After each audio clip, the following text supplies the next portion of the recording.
বাবা তারা দুনিয়া থেকে বিদায় হওয়ার পরে তাদের ক্ষমতা আরো দ্বিগুণ পাওয়ার বৃদ্ধি হয়। এই জন্য সাহেব কেবলা লিখছেন আল্লাহর আউলিয়া যারা মরিয়া না মরে তারা দেশে দেশে ফিরে তারা কায়াবদ হলিয়া।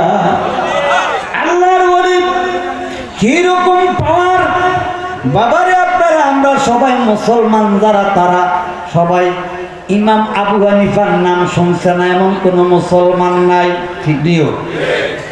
ইমামে আজম আবু হানিফা রহমাতুল্লাহ আলাইহি চারটা মাযহাব হলো প্রধান।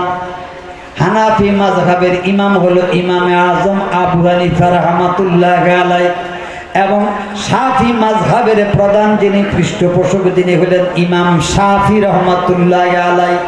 ইমাম শাফি রহমাতুল্লাহ আলাইহি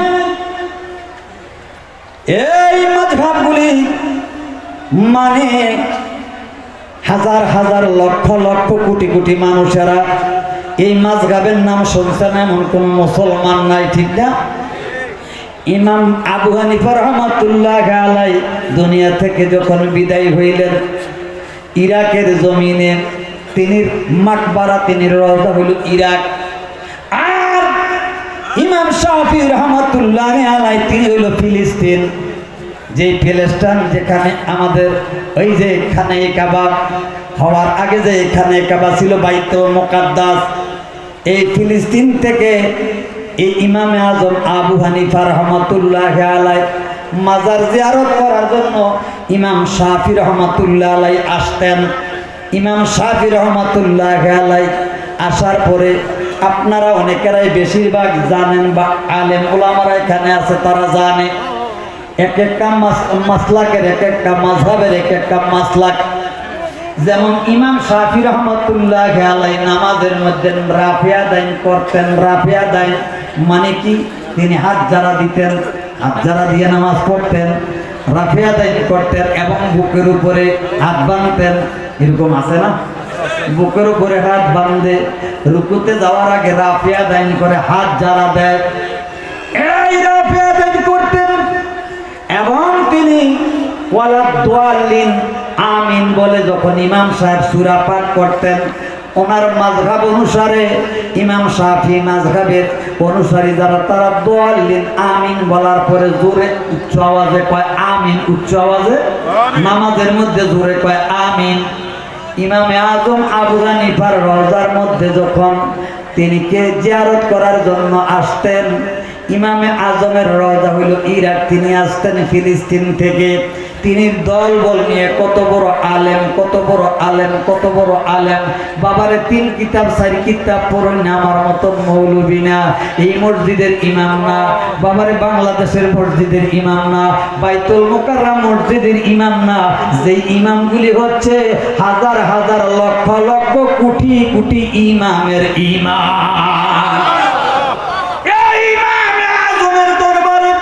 তিনি যখন আসতেন, আসার পরে তিনি যখন নামাজ পড়তেন, ফজরের নামাজের ইমামতি করতেন, মাগরিবের নামাজের ইমামতি করতেন, ও তিনি কে করত? ইমাম শাফি রহমাতুল্লাহ আলাইহি তিনি হাত বাঁধতেন নাভির নিচে, হাত বাঁধতেন নাভির নিচে।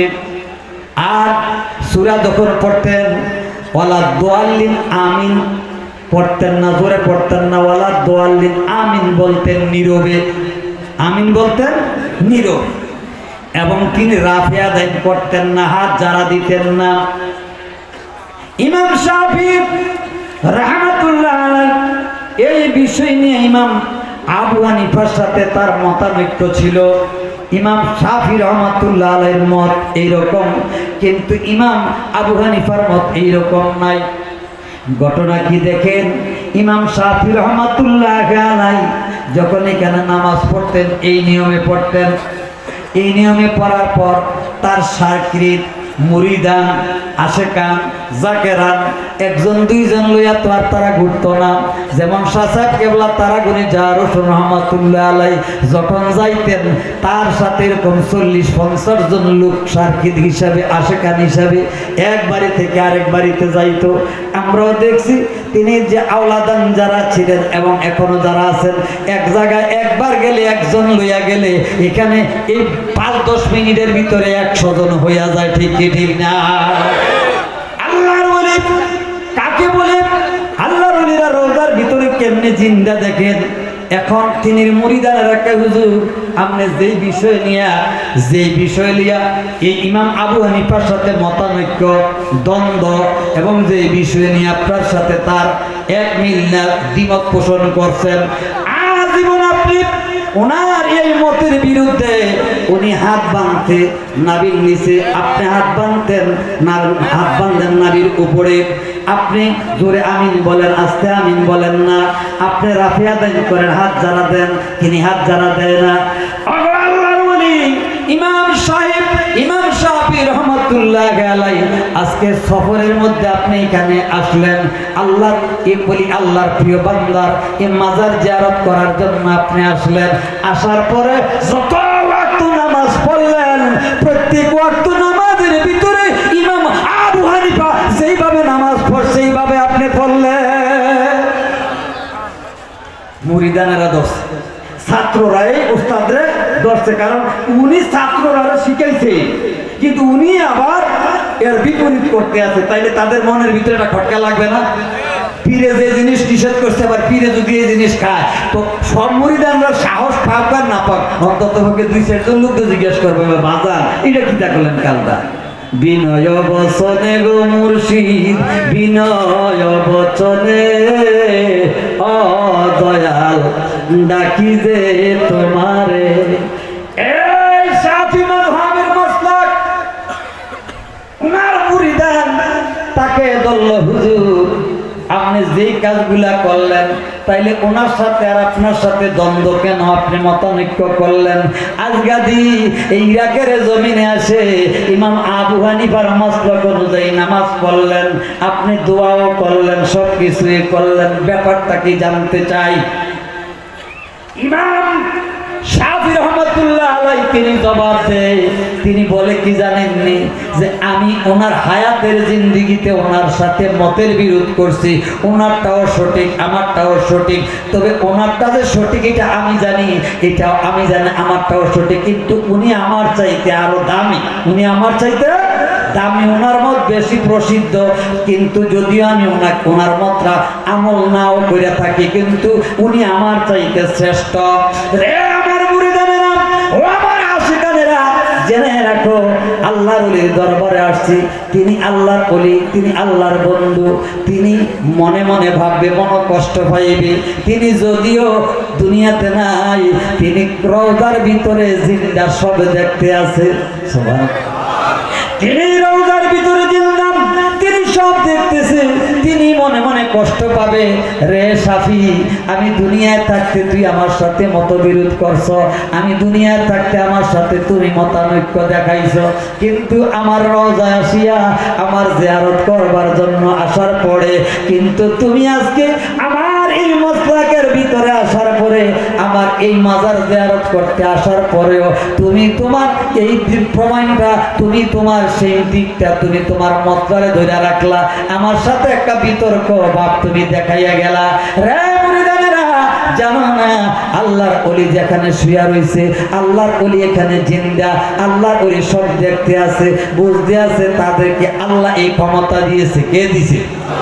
আল্লাহর ওলি জিন্দা। এই কবরের ভিতরে আল্লাহ কোরআনুল কারীম, বাবার আল্লাহর কোরআন, এটা কোনো মানুষ দুনিয়ার মানুষ বানাইতে পারবে না, এটা কোনো রদবদল করার ক্ষমতা নাই।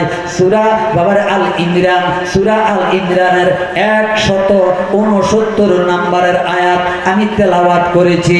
সূরা আল ইমরানের 169 নম্বরের আয়াতে আল্লাহ বলতেছেন কি, ওয়ালা তাহসাবান্নাল্লাযীনা কুতিলু ফি সাবিলিল্লাহি আমওয়াতা বাল আহইয়াউন ইনদা রাব্বিহিম ইরযাকুন।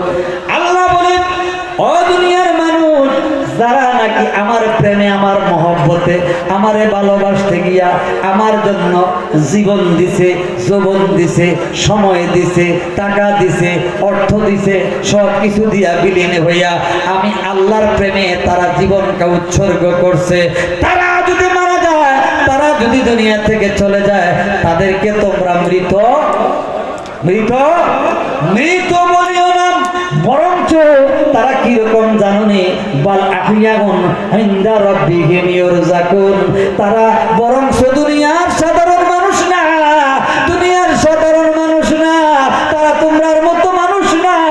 আমি তারারে রিজিক দেই, তারা আমার কাছ থেকে খানা পায়। দুনিয়ার মানুষ যেমনি খানা খাদ্য খায়, তারা আমার কাছ থেকে রিজিক প্রাপ্ত, তারা আমার কাছ থেকে খানা প্রাপ্ত। এটা কে বলে? কে বলতেছে? কে বলতেছে? কে? এখন যদি বলেন ও মাওলানা সাহেব, আমরা চোখে তো দেখি না, বিশ্বাস করবো কেমনে? আপনি বিশ্বাস করবেন এমনে যেমনে বিশ্বাস করেন আপনার ডাইন কান্দে বাম কান্দে দুইজন ফেরেশতা আছে না নাই? কিরামান